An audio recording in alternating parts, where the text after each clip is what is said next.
अस्सलाम अलैकुम। इस वक्त अमरीका और ईरान के दरमियान कशीदगी सिर्फ दो बड़े निकात पर आकर रुक गई है और उन्हीं 2 पॉइंट्स पर फैसला होगा कि जंग आगे बढ़ेगी या कोई मुआहिदा हो जाएगा। पहला मसला ईरान के न्यूक्लियर प्रोग्राम का है। अमरीका चाहता है कि ईरान फौरन मुज़ाकरात शुरू करे, लेकिन ईरान का मौक़िफ़ है कि पहले एतमाद बहाल किया जाए। ईरान कहता है कि अमरीका पाबंदियां नरम करे, मुंजमद असासे वापस करे और कुछ अमली इक़दामात दिखाए, इसके बाद ही न्यूक्लियर मुज़ाकरात आगे बढ़ सकते हैं।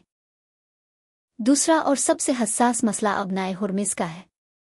अमरीका चाहता है कि ईरान वहां अपना कंट्रोल और टूल टैक्स का निज़ाम ख़त्म करे, लेकिन ईरान साफ कह चुका है कि वो किसी सूरत पीछे नहीं हटेगा। ईरान के मुताबिक ये इसकी माशी और स्ट्रेटेजिक ताकत का अहम हिस्सा बन चुका है।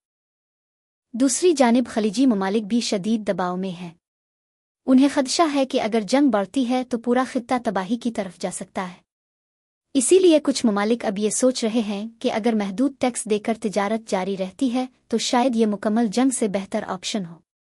उधर अमरीका के लिए भी सूरत-ए-हाल आसान नहीं।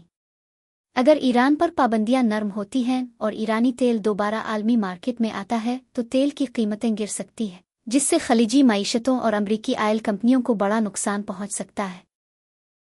रिपोर्ट्स के मुताबिक अब मुज़ाकरात में कुछ पेशरफ्त ज़रूर हुई है, लेकिन अभी भी कई अहम मामलात हल तलब हैं।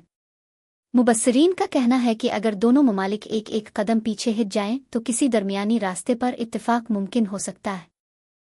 ताहम असल सवाल यह है कि इसराइल इस सूरत-ए-हाल में क्या किरदार अदा करेगा, क्योंकि खित्ते की सियासत में यही उनसर मुस्तकबिल के हालात को मज़ीद पेचीदा बना सकता है।